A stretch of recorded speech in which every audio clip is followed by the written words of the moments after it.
बालोद जिला के जम्मू मध्याह्न भोजन स्व सहायता समूह के महिला मन प्राथमिक और मिडिल स्कूल में राशन वितरण बंद कर अपन जायज मांग ले के जिला मुख्यालय पहुंचिन।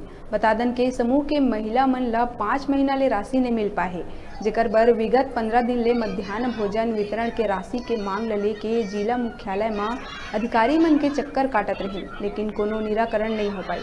जेकर बाद गुस्साए समूह के महिला मन दल्ली चौक में चक्का जाम करत रही, जिहां अपन मांग ले के समूह के महिला मन जम के नारा लगाई, तो उन्हें उच्चाधिकारी के आश्वासन के बाद महिला मन शांत हुई।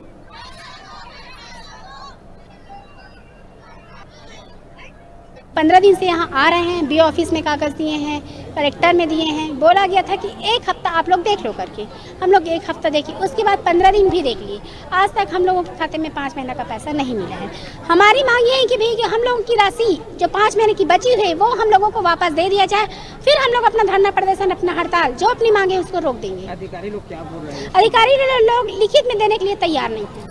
आगे आप लोग और क्या करेंगे? आगे अब हम लोगों की रणनीति यही रहेगी, या तो हम लोगों के खाते में पैसा डाल दे मध्याह्न भोजन की, या तो फिर हम लोगों को लिखित में दे। 15 दिन से यहाँ आ रहे हैं, 15 दिन से हम लोग आ रहे हैं, सिर्फ अपने मध्याह्न भोजन का पैसा मांगने आते हैं। तो यहाँ अधिकारी लोग बोलते हैं कि एक हफ्ता टाइम दो, 15 दिन का टाइम दो। हम लोग एक हफ्ता भी टाइम दे चुके, 15 दिन भी टाइम दे चुके। क्या बोलते हैं अधिकारी? बोलते हैं वही कि पैसा आएगा तो डालेंगे, बंटन होगा तो, लेकिन कुछ इसके आगे कुछ बता ही नहीं रहे कि कब पैसा आएगा, क्या आएगा। आप लोग क्या करेंगे? हम लोग को यही मांग है कि हम लोग जब तक खाता में पैसा नहीं डलेगा तब तक हम लोग मध्याह्न भोजन बंद करेंगे।